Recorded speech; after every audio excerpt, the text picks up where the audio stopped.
প্রিয় অস্ট্রেলিয়া, এখন থেকে প্রতি 2 বছরে একবার বাংলাদেশে আসবেন, ওয়ানডে সিরিজ খেলবেন এবং নাকানি চুবানি খেয়ে সিরিজ হেরে দেশে ফেরত যাবেন।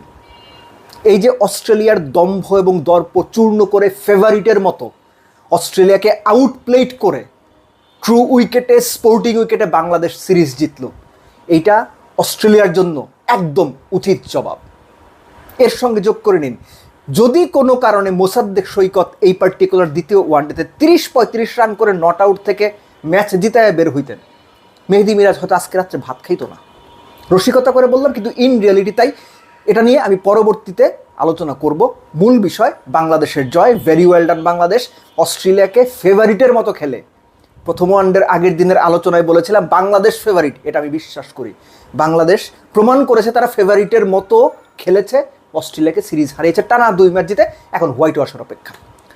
বোলিং দিয়ে শুরু করি। তাসকিন টোনটা সেট করে দিচ্ছেন। আমি আগের আলোচনাতেও বলেছি, তাসকিনের কথাটা অনেক সময় আমরা মনে করি না। তাসকিন এখন আর 140-এ বল করতে পারেন না, বয়স হয়েছে। তাসকিন যেটা করেন, তার যে সামর্থ্য, ইনসুইং আউটসুইং 2 দিকেই বল নিয়ে যাওয়া, শুরুতে নতুন বলে সুইং আদায় করা, এটাই তাসকিন করে যাচ্ছেন। উইকেট এনে দিচ্ছেন। 10 ম্যাচ খেললে 6 ম্যাচে তাসকিন নতুন বল উইকেট দিচ্ছেন। আর কি চান? ম্যাথুর শর্ট বেচারা, তার জন্য খারাপ লাগা উচিত আমার। পরপর 2 বলে তাসকিনের একই রকম ডেলিভারিতে বোল্ড হলেন। পাকিস্তানেও সবশেষ ম্যাচে 0 মেরে এসেছেন, অর্থাৎ টানা 3 ম্যাচে 0। তাসকিনের ক্রেডিটটা আরও বাড়বে যখন আপনি দেখবেন 81-তে 6টার উইকেটের পর মিরাজের ভুল ক্যাপ্টেন্সিতে, স্বার্থপর ক্যাপ্টেন্সিতে যখন বড় একটা জুটি হয়ে গেছে, 40 ওভার পর্যন্ত আপনার লাবুশের এবং বার্টলেট দাঁড়িয়ে গেছে, তাসকিন আসলেন পরপর 2 বলে এবং দুটোই বোল্ড আউট। বার্টলেট এবং অ্যাডাম জাম্পা দুটোই ইনসুইং, দুটোতেই রিভার্স সুইংয়ের হিন্ট ছিল। রিভার্স সুইং পেয়েছেন Taskin. It was a treat to watch both of the deliveries. আপনি যদি না দেখে থাকেন, অবশ্যই ওই দুটো উইকেট, অ্যাডাম জাম্পাকে বোল্ড এবং বার্টলেটকে বোল্ড, তাসকিন যেভাবে করেছেন দেখবেন। মুস্তাফিজ অ্যাজ ইউজুয়াল তার সিম আপ ডেলিভারি বা নতুন বলে তিনি যেভাবে রিসেন্ট টাইমে পারফর্ম করছেন, অস্ট্রেলিয়ার জবাব দেওয়ার মতো কিছু ছিল না। তানভীরকে আলাদা করে এখানে মেনশন দিতে হবে। মুস্তাফিজ এবং তাসকিন মিলে যখন অস্ট্রেলিয়াকে মোটামুটি ধসিয়ে দিয়েছেন, আপনারা জানেন 0 রানে 3 উইকেট গিয়েছিল, যেটা অস্ট্রেলিয়ার ক্রিকেট ইতিহাসে কয়বার হয়েছে আমি জানি না। আমি মনে করতে পারি না, প্রায় 30 বছর আমি ক্রিকেট খেলা দেখি, আমি মনে করতে পারি না এরকম ঘটনা। সেখানে একজন স্পিনারের মিডল ওভার্সগুলোতে উইকেট তোলা খুব জরুরি ছিল। দুর্দান্ত এই কাজটা করেছেন তানভীর, তাকে একটা ক্রেডিট দিতেই হবে। তানভীরের কথা কেউ মনে রাখবে না। আমরা তাসকিনের কথা বলবো, আমরা মুস্তাফিজের কথা বলবো, আমরা শান্ত সৌম্যর ব্যাটিংয়ের কথা বলবো, ব্যাটিংয়ে পরে আসছি, কিন্তু তানভীরের ওই উইকেটগুলো খুব ইম্পর্টেন্ট ছিল। এবং যখন উইকেট দাঁড়িয়ে গেছে, পার্টনারশিপ দাঁড়িয়ে গেছে, তখন মিরাজ যা করেছেন, আমি আবারও বলছি, এটা নিয়ে পরে একটা বিশদ আমি ভিডিও করব, সেই আলোচনাতে আমি যেতে চাচ্ছি না। সো অস্ট্রেলিয়া যখন বৃষ্টির কারণে আটকে গেল, এই রানটা আরও বেশি হতে পারতো।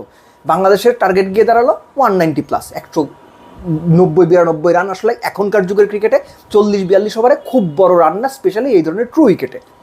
এটা যদি 200 রান হতো তাও আমি এত কি কথা বলতাম। তানজিদ তামিম 5-এর ওপরে রান রেট চেস করতে নেমেছেন। তিনি যে রান করতে পারছেন না এই সিচুয়েশনগুলোতে, কিংবা ভেঙে পড়ছেন, উইকেট দিয়ে আসছেন, এটা আসলে প্রুভ হয়ে যাচ্ছে, প্রমাণিত সত্য হয়ে যাচ্ছে। আমি খুবই ওরিড এই ব্যাপারটা নিয়ে। তানজিদ তামিমের ব্যাটিং স্কিল, তার অ্যাবিলিটি, তার সব কিছু মিলে টেম্পারমেন্ট, এগুলো নিয়ে আমার কোনো প্রশ্ন নেই। কিন্তু রান রেট চেস করার সময় যখনই 5-এর উপরে উঠে যায়, তখনই কেন তানজিদ তামিম ফেল করছেন? এটার সমাধান তানজিদ তামিমকে কোচ, ক্যাপ্টেন, টিম ম্যানেজমেন্ট যেই হোক বা যারাই হোক খুঁজে বের করতে হবে। সৌম্য যেভাবে খেলা দরকার সেভাবেই খেলেছেন। যেভাবে সৌম্য সারা জীবন নিজের উইকেট দিয়ে এসেছেন, সেভাবেই উইকেট দিয়ে এসেছেন। এর চেয়ে বেশি কোনো কিছু বলার নাই। সৌম্য নিজেই বোধহয় নিজের ওপর সবচেয়ে বেশি বিরক্ত। নাজমুল হোসেন শান্ত,